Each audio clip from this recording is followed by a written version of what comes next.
All right, before this episode begins, I'm going to do the customary scream into the pillow. So hold on one second. Okay, sound good. I was planning on doing an episode tonight, but I had a very interesting interaction on X. Let's get right to it. So I posted something in response to this post. So this person says their name is Conspiratorial Templates. They say, they, she, it, them, there, I don't know. They say no transgender person has ever recruited a cisgender kid to become transgender. That's never happened. It's a completely made up talking point. If you believe that, you have a little baby bird brain. I love these people. They're either ignorant or they're liars or they're developmentally challenged, developmentally delayed, however you want to describe it. But they're always so confident in their proclamations. Most of the time you talk to these people, it is sheer ignorance. However, the person we're going to be talking about tonight is not ignorant. They actually understand what is happening. But first, so I quote tweeted this. And I said, you weirdos believe every child is queer and that all you're doing is knocking down false structures of heteronormativity and getting the child to embrace their inherent queerness. We all know you know this.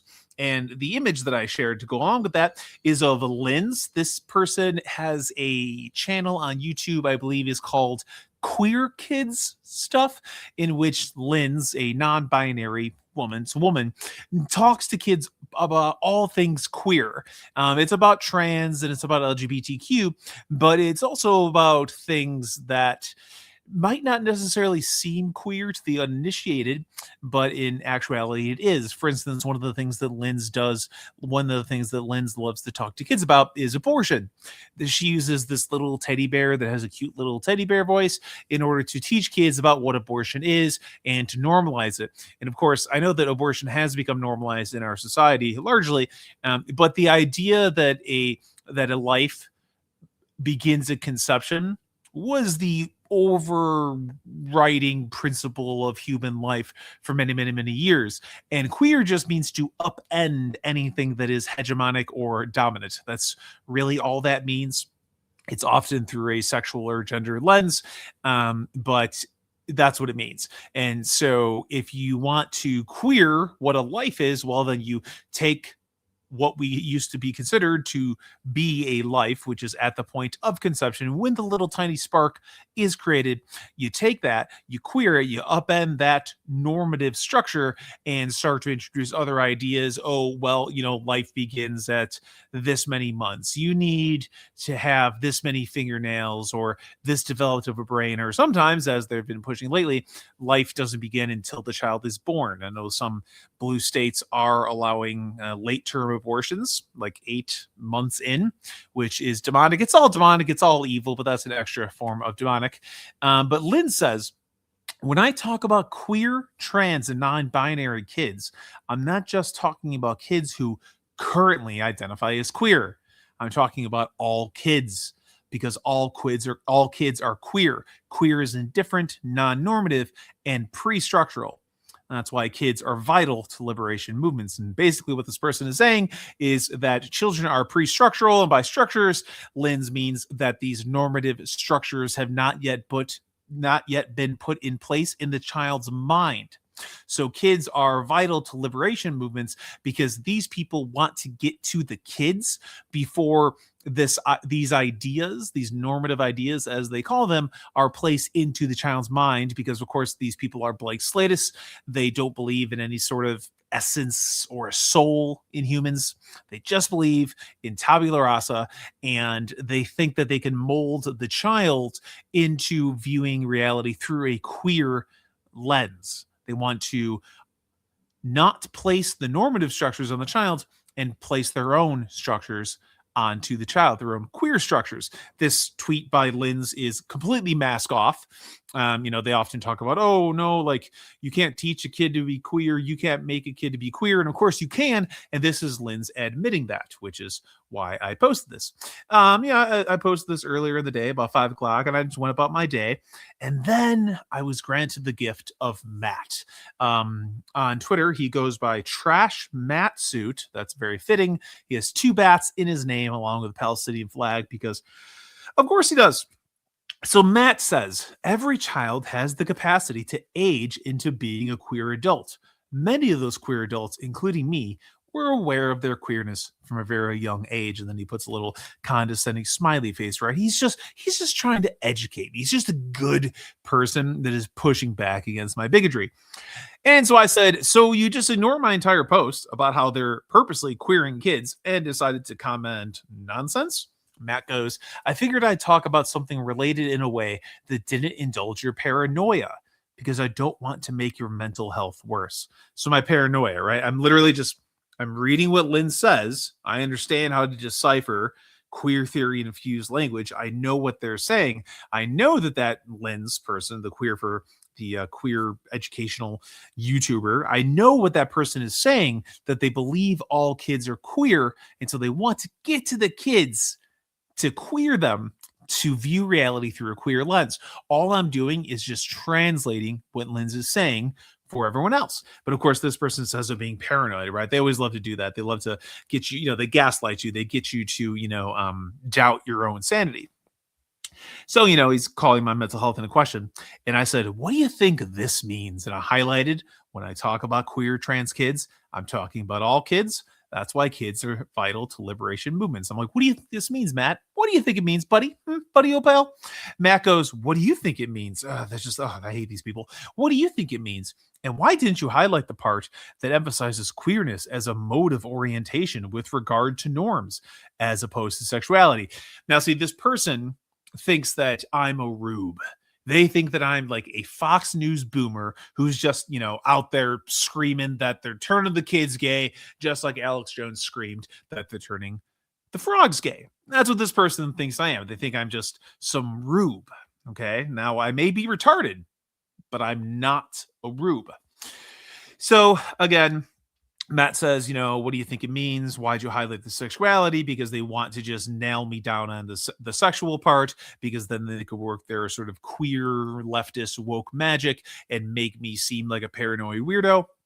And I said, to teach a child to view reality through a queer lens means to inculcate them into a worldview in which they will always want to queer the hegemonic norm. It doesn't matter what it is. Queer does not always mean something sexual, although it often means something sexual. For instance, I go on to say, queers hate capitalism because they see it as the hegemonic form of control that guides all of society. So to queer a child means to indoctrinate them into a worldview that inherently would want to upend capitalism. Swap out capitalism for whatever you deem as dominant, and the child will want to queer that structure as well. The gender binary, the nuclear family, and so on. And Matt goes, exactly. Fascinating, right? Fascinating. He thought I was just some person who didn't know what they were talking about. But he goes, exactly. So we can raise future generations to know their lives aren't defined by other people's expectations. They live their own life. They make their own world. No dogma from others about gender, sexuality, race, religion, ethnicity, or culture. Just radical acceptance, right? Because that's what children need. They need radical acceptance. They don't need structure. They don't need to understand what things are and what things mean and how to live your life, right? Now, children are not blank slates. There is an inherent essence to them, but in many ways, a lot of them are blank slates in that, like, there is an eternal truth within all humans, in adults, and in children. However, you can brainwash a child into believing crazy things, right? Children at first are very accepting, very trusting. So when we tell them that a fat man slides his fat ass down a chimney and delivers presents to them every Christmas, they believe that at first. And then eventually they start seeing things that don't conform to that lie of Santa Claus being real. I apologize to my audience if any of you out there think Santa Claus is real. Eventually, they start to gather evidence based on how we teach them to use rational thought, reason, and logic. And they go, wait a minute, I'm not so sure about this Santa Claus, right? The reason why sometimes kids are told the Santa doesn't exist, right? Sometimes that happened to me. Actually, my friend's mom told me the Santa didn't exist. This is a giant bummer for me. I was like 19 years old. I may be joking. Maybe not. I don't know. So, but eventually, because of the way that we teach our children on how to discern what is true and what is not, how to use logic, how to use reason, eventually they're able to ascertain, wait, that's not actually real, right? Because we instill into our children how to discern what is real and what is not.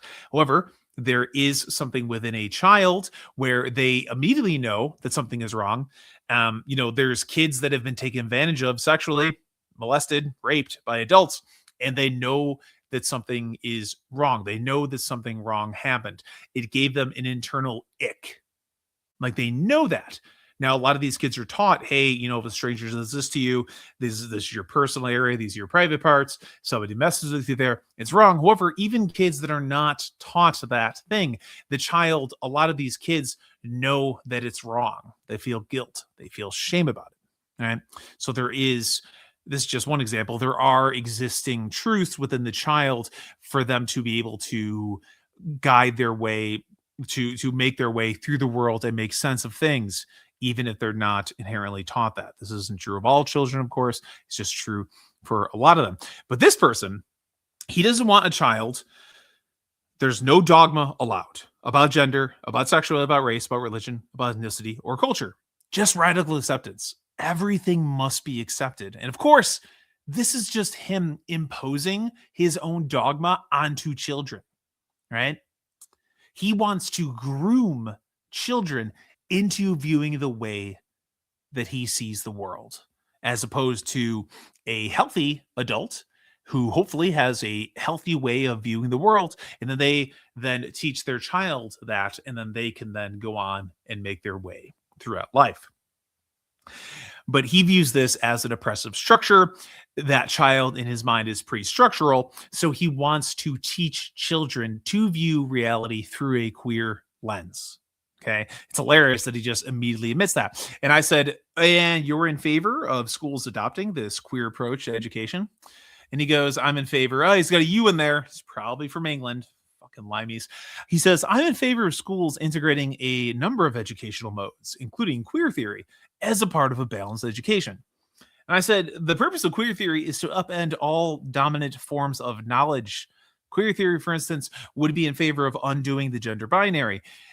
How would traditional forms of education surrounding sex being observed at birth by noticing a child's genitalia be able to coexist with education surrounding sex being assigned at birth in the queer theory model, right? How do we tell that how do we tell the gender or sex of a baby? You merely just observe their genitalia at birth and you're like, penis, boy, vagina, girl. I'd say, right? And then his model is that sex is assigned at birth, that it's a completely arbitrary designation. And the way a child is born with whatever genitalia doesn't have actually anything to do with whether or not they're a boy or a girl, right? And he goes, with ease, queer theory has always operated in a way that is intersectional and contextual. It is not a rigid form of ideology. Instead, it is theoretically expansive, meaning it is more applicable than most similar theories for application in a number of different contexts. That's complete bullshit. That is complete bullshit. He says that queer theory is intersexual and contextual. It's intersectional in that it intersects with other various forms of identity, as long as different aspects of those identities are viewed through a queer lens. There's no overlap between quote unquote heteronormative ways of teaching about reality and queer ways, right? The idea that sex is observed at birth and we just go, oh, penis, boy, oh, vagina, girl, that is completely antithetical to queer theory. They literally cannot coexist. And I said, no, you can't teach. I said to him, no, you can't teach that sex is assigned at birth, and also that it is merely observed. They are in direct conflict with each other. they contradict each other. This would be like teaching children that both simultaneously, like, we evolved from a fish that crawled out of the ocean and then so on and eventually into apes and then into humans. It would be like teaching children that that is a fact and that the creationist model is a fact. It's like, no, you can't both evolve from some sort of fish creature and come from Adam and Eve. those two, those are two, those are two completely conflicting, contradictory models of where humans came from, and you cannot teach a child that both are factual. Literally not possible. I didn't even say that because anytime you ever say that, every time you kind of like try to use an example like that, they'll be like, "Oh, well, that's not analogous at all." So I don't even go into that because that just derails the conversation, and then that eventually spirals into a conversation about creationism versus evolution. And I didn't want to go down that route. I've talked to these people so much, I know exactly how it'll go. And he said, it's important to teach things that contradict each other. Note that he's not commenting on whether or not you can teach both sex being assigned at birth and sex being observed at birth, right? He's being sneaky. He's being a weaselly snake creature, and he's avoiding that. And then I quoted my own thing. I said, no, you can't teach both. You can only teach one. And he's like, that is not true and will become more true because of your assistance. And I said, is sex assigned at birth or observed? And he said, according to who? And I said, which fact is true? They both can't be true. Either we determine who is a boy or a girl by genitalia at birth or through ultrasound, or it's an arbitrary designation. Both can't be true, right? And he goes, why not? Now, he knows that both can't be true. He knows that. He knows that sex being assigned or observed at birth are two completely different models, beliefs, ways to view the world, and how we determine who is a boy and who is a girl, or who's in between or who's not. He knows that, right? But he can't just, I've got him. I basically got a pin there. And he said, why not? And I'm like, you tell me, how can both be true? Now look at this. I posted that last thing I said 55 minutes ago. Then he posted 56 minutes ago. And before that, it was like me at 58 minutes ago, or 57 minutes ago, 58 minutes ago, back to him, 58 minutes ago, 1 hour. So at this point, he's very engaged in the conversation. Now, when he said, why not? He expected me to go into a long diatribe of how they're conflicting ideologies, ways to view the world, and I already did that, and so I wasn't going to do that again because that's what happens. Like, these people try to control the frame by asking dumb questions and pretending to not understand things, even though he does understand things. But this person's view of reality is based in falsehood, in untruth, right? And so eventually they get to a point where they can't really defend their worldview, right? Because it's insane. I like to believe that the cognitive dissonance that builds up inside these dotards' mind eventually gets too overwhelming, and then they either just shut down or just keep asking inane questions like, why not? Why can't they exist? Of course they can coexist. Queer theory it's an intersectional method. Blah blah blah blah blah blah blah blah. So I just said, you tell me, buddy, how can both be true? And that was 55 minutes ago, and nothing in response. Absolutely nothing. And, I'm kind of like beating a dead horse at this point, but it's refreshing to talk to someone like this, right? Let's look at his profile. Let's look at Bat Palestine Flags profile here. For some reason, he has a quote tweet of Russell Crowe back during his Robin Hood days as his background picture. Matt is a PhD in queer adaptation. What? I don't even now. I know what a PhD in queer theory is. Let's see what this is. PhD in queer adaptation. What in God's name does this even mean? A PhD focused on queer adaptation examines how LGBTQ plus narratives, theories, and identities are reimagined, translated, and recontextualized across different media, time periods, and cultural contexts. This field often intersects with literature, film, theater, performance studies, and digital media, analyzing how queer narratives challenge normative cultural, social, and aesthetic frameworks. Okay, so it's literally adaptation, as in like adapting to other fields. Fascinating. So, it's the same shit. It just means that he has a PhD in queer theory. That's basically what it means. So he has a PhD in queer adaptations. He's block happy if we don't follow each other and you act like a dick. Now, I didn't act like a dick here. Now, when I talk to these people, I literally just feel like telling them that if they don't stop what they're doing, eventually they're going to end up at camps. I would never put them in a camp. I wouldn't do that. But this kind of person, let's take a look at his stupid face. This kind of person can't be allowed to have any power in society. They can't be allowed to be in government. They can't be allowed to be in education. They can't be allowed to be in the administrative sector.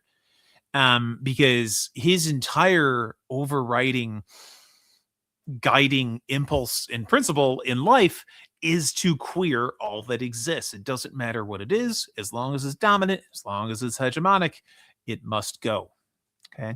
And you see what happens when they're cornered, right? They're inherently dishonest. He knows that a queer approach to deciding a little boy or a little girl at the beginning of life is direct conflict with the more traditional, biological, secondary sex-based characteristic approach to deciding what makes a little baby boy or a little baby girl. He knows that, but he has to engage in this song and dance and performance. That's all it is.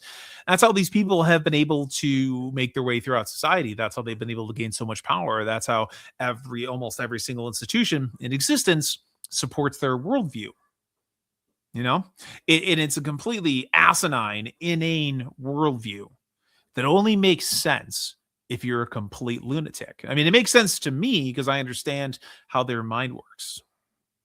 So I just wanted to cover that really briefly because, a lot of the times when you talk to these queer activists, these trans activists, these different trans, queer, non-binary people, they're just like, trans rights are humans' rights. Trans women are women. And that's all they say. However, this person understands what queer theory is. He understands how it works. He understands what its purpose is. That's why he tried to make fun of me initially by thinking that I would just say that, oh, they're making kids gay. And then I told him exactly what queer theory is. And he went, yeah, and I want to teach it to kids. And then, of course, right, this is how they get their way.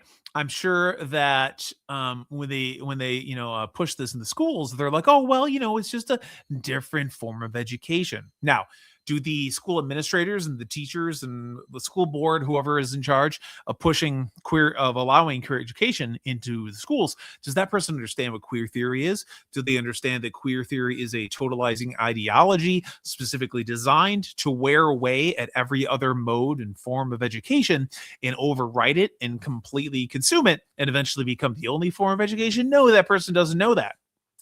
But, it's like if you open a door just a tiny bit to it and you allow a little bit of it to get in, it all comes in. It's ultimate Pandora's box. These people are everywhere. They're in your government. They're at your local school board. They are your kids' teachers.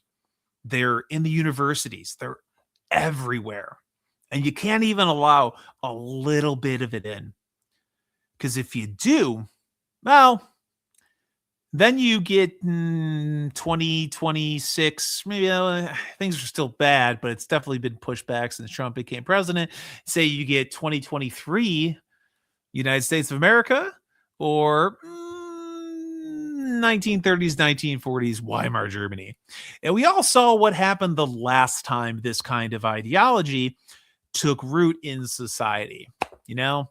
We got Mustache Man, and we don't want Mustache Man again. But it will the removal of these people from their positions of power and access to children, it will just look like fascism. It will. Um, it won't be fascism. You know, is it fascism if you punch a person in the teeth who's trying to expose themselves to your child at the playground? No, it's you defending your child. Removing these people from positions of power and banning them from any position of power is not fascism.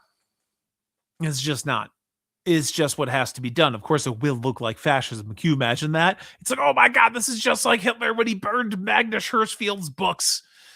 This is just like that. They're going after the queers first, just like they did in Nazi Germany. You know, it's the World War II consensus and how it is permanently, it's like really, really embedded into the minds of, I would say, 80 to 90% of Americans in various ways, depending on your political affiliation. It is embedded deep within the brainstem of America. And no matter what you do, it's going to look like fascism. But that's all I got, guys. Thank you very much. And probably going to scream into a pillow again after I shut off here. Actually, I feel pretty good now. I just had to get this off my chest. You know, I'm going to put the pillow down. And that's all I got. Thanks, guys. Have a good one.